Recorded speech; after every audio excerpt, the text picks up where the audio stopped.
Zhou Yunming. Ang virus na I Love You. Kwento ng pag-hack na yumanig sa mundo. Ang pagsilang ng virus. Noong 2000, isang 24 anyos na estudyanteng Pilipino, si Onel de Guzman ay nag-e-eksperimento ng code sa isang maliit na internet cafe sa Maynila. Ginagawa niya ito para sa kanyang thesis project sa Zhou Yunming IMA Computer College.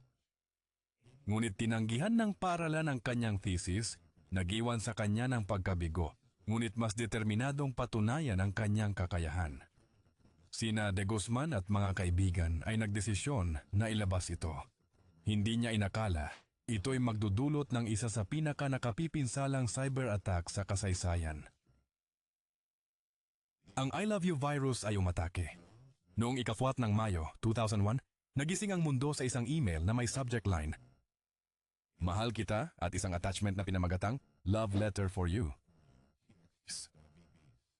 Ang email ay tila walang panganib, kahit romantiko pa. Pero nung binuksan, ang attachment ay nagdulot ng kaguluhan. Paano gumana? Ang virus ay isang Palm Visual Basic Script, parang VBS lang. Worm. In-overwrite nito ang files sa computer, nagnakaw ng password at ipinadala ang sarili sa lahat ng nasa email contacts. Pandaigdigang paglaganap. Sa loob ng ilang oras, kumalat na ang virus sa milyon-milyong computer sa buong mundo. Naapektuhan nito ang mga sistema sa pamahalaan, bangko at korporasyon, kasama na ang Pentagon, ang British Parliament at mga kumpanya tulad ng Ford, Microsoft at Honda Citibank. Ang pandaigdigang epekto. Ang I Love You virus ay nagdulot ng tinatayang $10 billion na pinsala. Ginawang isa ito sa pinakamahal na cyber attacks sa kasaysayan. Ito ang epekto nito sa pandaigdigang ekonomiya at mga partikular na institusyon.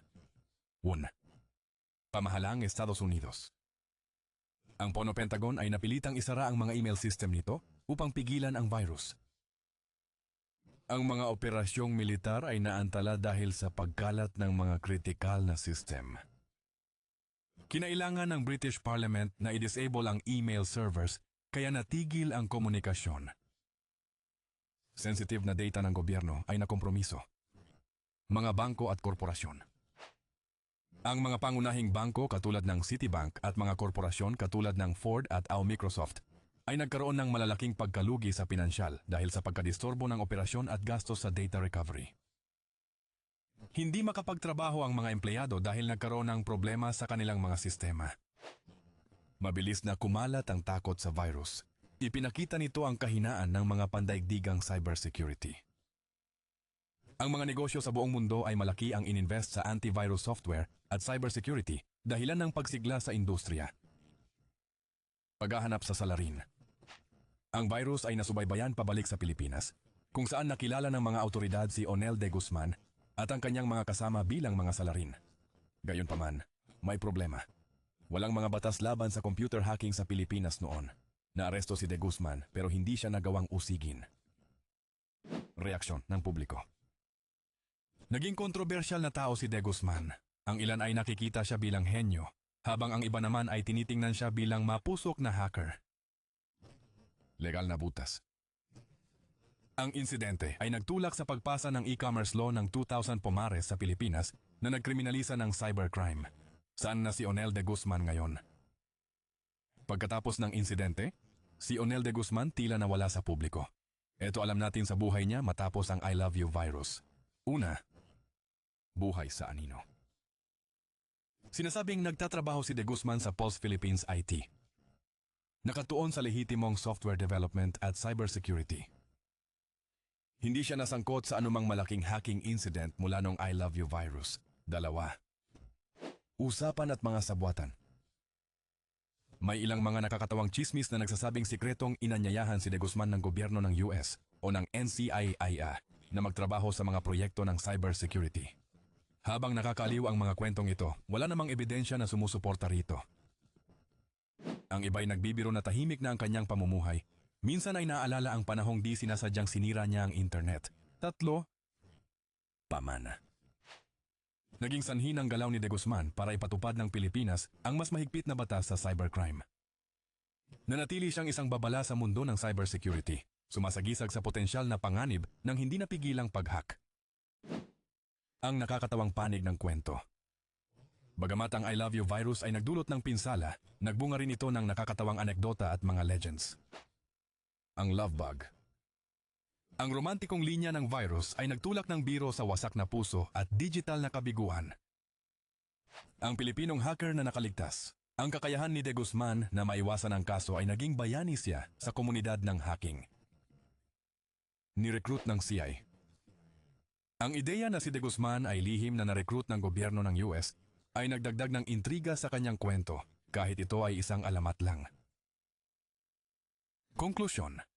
Ang I Love You virus ay isang makasaysayang cyber attack na naglantad ng kahinaan sa pandaigdigang sistemang cybersecurity.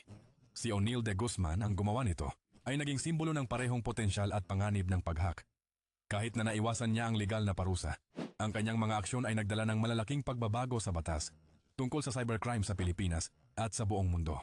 Kung nagtatrabaho man siya sa isang tahimik na trabaho sa IT o lihim na nakikipagtulungan sa CEA, malamang ay hindi. Ang pamana ni De Guzman ay nananatiling alaala ng kapangyarihan at panganib ng isang linya ng code. May iba pang mga kilalang insidente ng cyber na kinasasangkutan ng mga Filipino hackers o nagmula sa Pilipinas. Bagamat wala pang nakatapos sa kasikatan ng I Love You virus. Ipinapakita nito ang papel ng Pilipinas sa mundo ng cybersecurity at cybercrime. Narito ang ilang iba pang mahahalagang insidente. Unang hadwam, ang Philippine virus, 1999. Anong nangyari? Bago pa man ang I Love You virus, ang mga Filipino hacker ay nagkakaroon na ng atensyon sa paglikha ng malware. Noong 1999, ang virus na kilala bilang Philippine virus ay tinarget ang mga pandaigdigang sistema.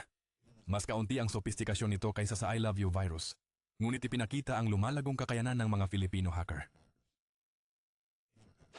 Ang virus ay nagdulot ng kaunting abala, pero naging tagapagpauna sa mas mapaminsalang I Love You virus. 2. Ang Code Red Worm. Anong nangyari? Bagamat hindi tuwirang konektado sa Filipino hackers, naapektuhan ng Uwajar Code Red Worm ang mga sistema sa buong mundo, na kabilang ang sa Pilipinas. Sinamantala nito ang mga kahinaan sa server ng IIS ng Microsoft at nagdulot ng malawakang kaguluhan. Epekto.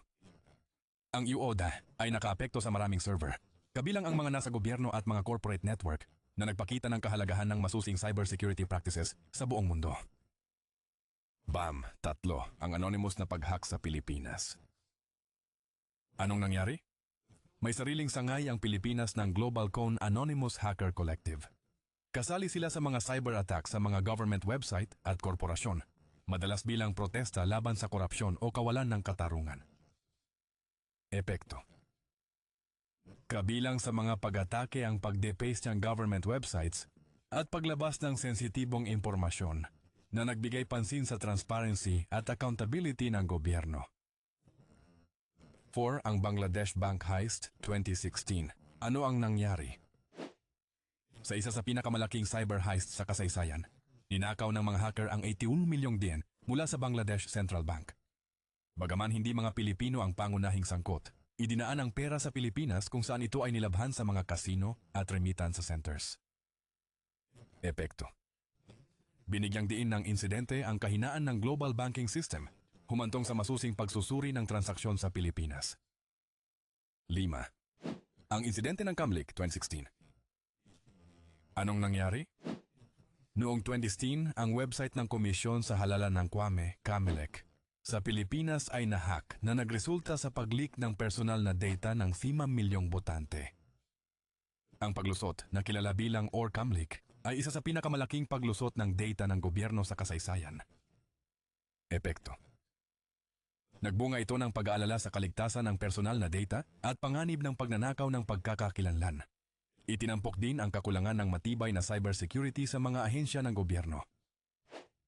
Barsiktas yang Philippine Health Insurance Corporation. PhilHealth na hack, 2021. Ano nung nangyari? Sa Trenton, nahack ang sistema ng PhilHealth at tumagas ang mga sensitibong data kasama na ang personal na impormasyon ng mga miyembro. Humingi ng ransom ang mga hacker, pero tumanggi ang PhilHealth. Epekto.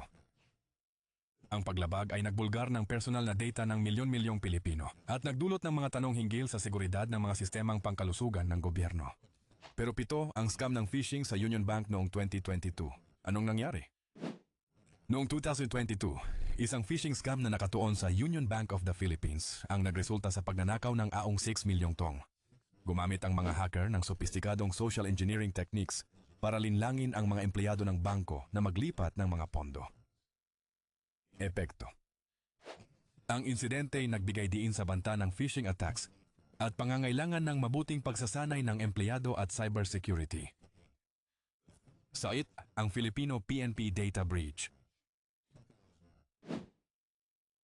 Noong 2023, naranasan ng QUAUS Philippine National Police ang isang data breach na nagresulta sa paglabas ng sensitibong impormasyon, kabilang ang personal na data ng mga pulis at mga tala ng krimen.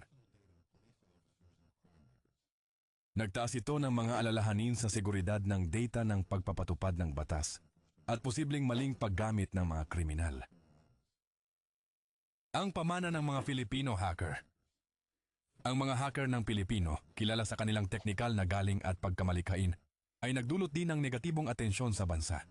Dahil dito, lumitaw ang pangangailangan para sa mas mahigpit na seguridad sa cyber at epektibong pagpapatupad ng batas kontra cybercrime sa Pilipinas. Nasaan ang salarin ngayon? Onel de Guzman. Gaya ng nabanggit, si de Guzman ay naiwasan ang kaso at sinasabing nagtatrabaho sa IT sa Pilipinas. Ibang hacker. Maraming Pilipinong hacker na sangkot sa mga insidenteng ito ang nawawala sa publiko o nagtatrabaho ngayon sa legal na IT roles. Ang iba ay inaresto at kinasuhan sa ilalim ng FOM, Cybercrime Prevention Act 2012. Konklusyon. Bagamat na natiling pinakasikat ang I Love You virus, maraming Pilipinong hacker ang sangkot. May iba pang mga insidente na may malaking epekto rin. Ang mga ito ay nagpapakita ng halaga ng cybersecurity at kailangang tuloy-tuloy na pagbabantay sa digital na panahon.